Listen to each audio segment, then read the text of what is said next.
Union শাখা কর্তৃক আয়োজিত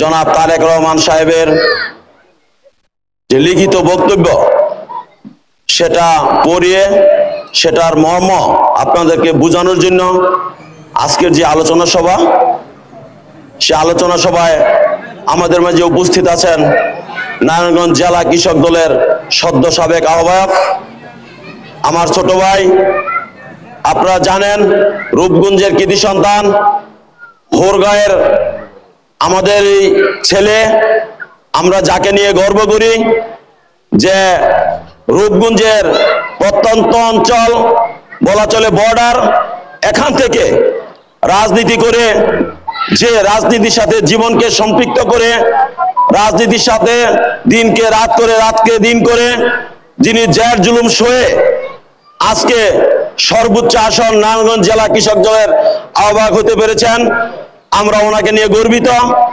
আমাদের মাঝে উপস্থিত আছেন আমাদের সেই গর্বিত পুরুষ ডাক্তার শাহিন। আমাদের মাঝে উপস্থিত আছেন নারায়ণগঞ্জ জেলা কৃষক দলের সদ্য সাবেক যুগ্ম আহ্বায়ক আলম ভাই। আমাদের মাঝে উপস্থিত আছেন ২৫০০ থানা কৃষক দলের আহ্বায়ক আলমগীর হোসেন। আমাদের মাঝে উপস্থিত আছেন ২৫০০ থানা কৃষক দলের সদস্য সচিব সাইদুল ইসলাম। আমাদের মাঝে উপস্থিত আছেন ব্রাহ্মণদি ইউনিয়ন কৃষক দলের আহ্বায়ক আবুল হোসেন। উপস্থিত আছেন ব্রাহ্মণদি ইউনিয়ন কৃষক দলের সদস্য সচিব লিটন মিয়া। আমাদের মাঝে উপস্থিত আছেন ৪ নং ওয়ার্ড বিএনপির সভাপতি মোহাম্মদ আলী মিয়া, সাধারণ সম্পাদক লুৎফর রহমান। আমাদের মাঝে আরো উপস্থিত আছেন ৪ নং ওয়ার্ডের বিএনপির সিনিয়র নেতা মতিন ভাই, উপস্থিত আছেন সেলিম ভাই, মামুন, আরো অনেক নেতৃবৃন্দ সহ সকলকে অভিনন্দন জানাচ্ছি। সংগ্রামী উপস্থিতি, আজকে মূলত আমরা এখানে উপস্থিত হয়েছি আমাদের আগামী দিনের যিনি রাষ্ট্রনায়ক, যার অনুপ্রেরণায় আমরা রাজনীতি করছি, যার দিকে চেয়ে বাংলাদেশের মানুষ আগামী বাংলাদেশ প্রত্যাশা করছে, যিনি বাংলাদেশের ভাগ্য উন্নয়নের আগামী দিনে একমাত্র ভরসার আশ্রয়স্থল জনাব তারেক রহমান সাহেব। আমি আপনাদেরকে বলবো, জনাব তারেক রহমান সাহেব ৩১ দফা কর্মসূচি ঘোষণা করেছেন। এই ৩১ দফার ভিতরে বাংলাদেশের উন্নয়নে, বাংলাদেশের মানুষের উন্নয়নে, বাংলাদেশের গণতন্ত্র উন্নয়নে, বাংলাদেশের মানুষের জীবন উন্নয়নে এমন কোন দিক নাই যে যেখানে উনি রাখেননি। ৩১ দফা মানে আগামী বাংলাদেশ। আমরা যদি জনাব তারেক রহমান সাহেব ঘোষিত ৩১ দফা বাস্তবায়ন করতে পারি, তাহলে আগামী দিনে বাংলাদেশ হবে একটি শস্য শ্যামলা গণতান্ত্রিক মানবাধিকার সমৃদ্ধ একটি বাংলাদেশ। সেই বাংলাদেশ বিনির্মাণের জন্য আমাদেরকে একটু কাজ করতে হবে। আমার নেতা জনাব তারেক রহমান সাহেব যদি হাজার হাজার মাইল দূরে থেকে বাংলাদেশের মানুষের ভাগ্য উন্নয়নের জন্য উনি রাতকে দিন করে, দিনকে রাত করে, নিজের পরিবার পরিজনকে সময় না দিয়ে বাংলাদেশের মানুষের চিন্তা করে তিনি যদি সময় দিতে পারেন, তাহলে আমরা বাংলাদেশে থেকে আমাদের আত্মীয় স্বজন, মা বাপ, ছেলে সন্তান সকলের পাশে থেকে আমরা কেন আগামী বাংলাদেশ নির্মাণের জন্য একটু কাজ করতে পারবো না?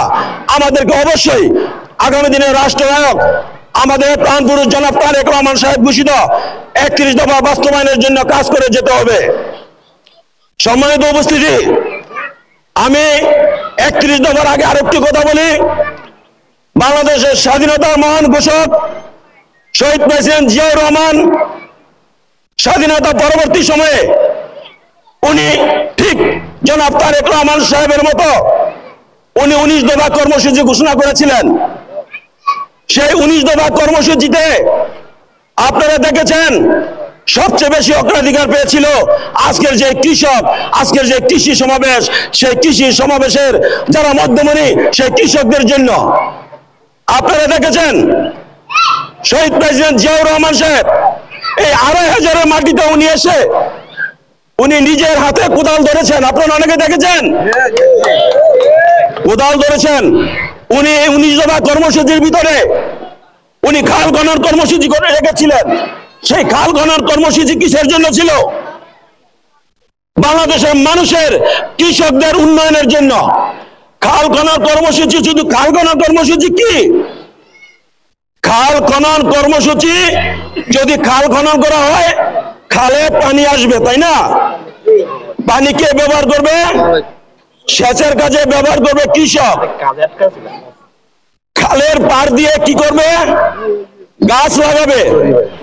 গাছ লাগালে কি হবে? পরিবেশের ভারসাম্য রক্ষা হবে। বাংলাদেশের অর্থনৈতিক উন্নয়নে এই গাছগুলো এক সময় বিশাল ভূমিকা রাখবে। পাশাপাশি খালের পাশাপাশি যে উর্বর জমি আছে সেই উর্বর জমিতে কি করবে?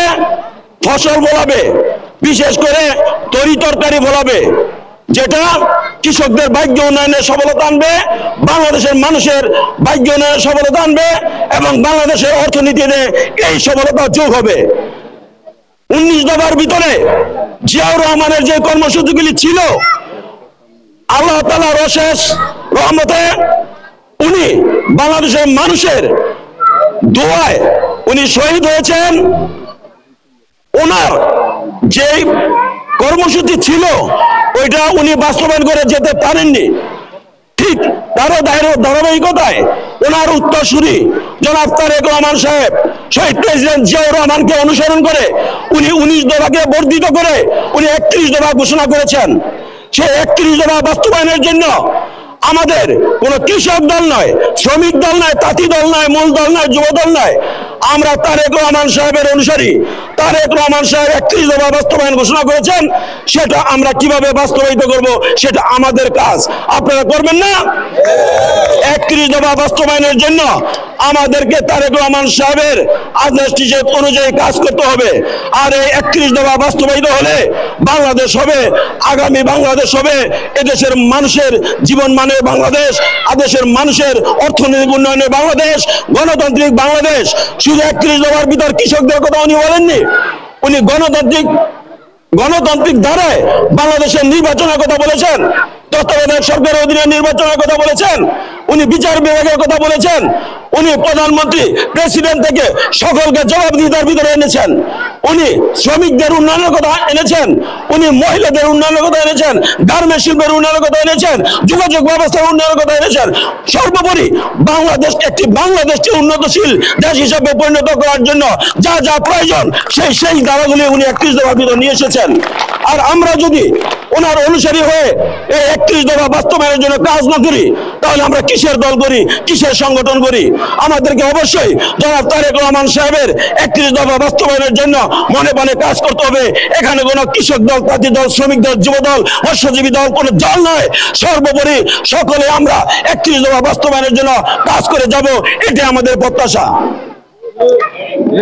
আমরা যদি জনাব তারেক রহমান সাহেবের ৩১ দফা কর্মসূচি বাস্তবায়ন করতে পারি তাহলে আগামী দিনে হবে একটি গণতান্ত্রিক বাংলাদেশ, একটি সুজলা সুফলা উন্নয়নশীল বাংলাদেশ। ধন্যবাদ সকলকে। খোদা হাফেজ। বাংলাদেশ জিন্দাবাদ, বাংলাদেশ জাতীয়তাবাদী দল জিন্দাবাদ, বাংলাদেশ জাতীয়তাবাদী কৃষক দল জিন্দাবাদ। আগামী দিনে রাষ্ট্রনায়ক, এদেশের মানুষের হৃদয়ের স্পন্দন জনাব তারেক রহমান সাহেব জিন্দাবাদ, জিন্দাবাদ। ২৫০০ থানার ৭ লক্ষ মানুষের নয়নের মণি, যিনি ২৫০০ থানা বিএনপিকে পুনর্জীবিত করেছেন, জনাব নজরুল ইসলাম আজাদ সাহেব। ধন্যবাদ।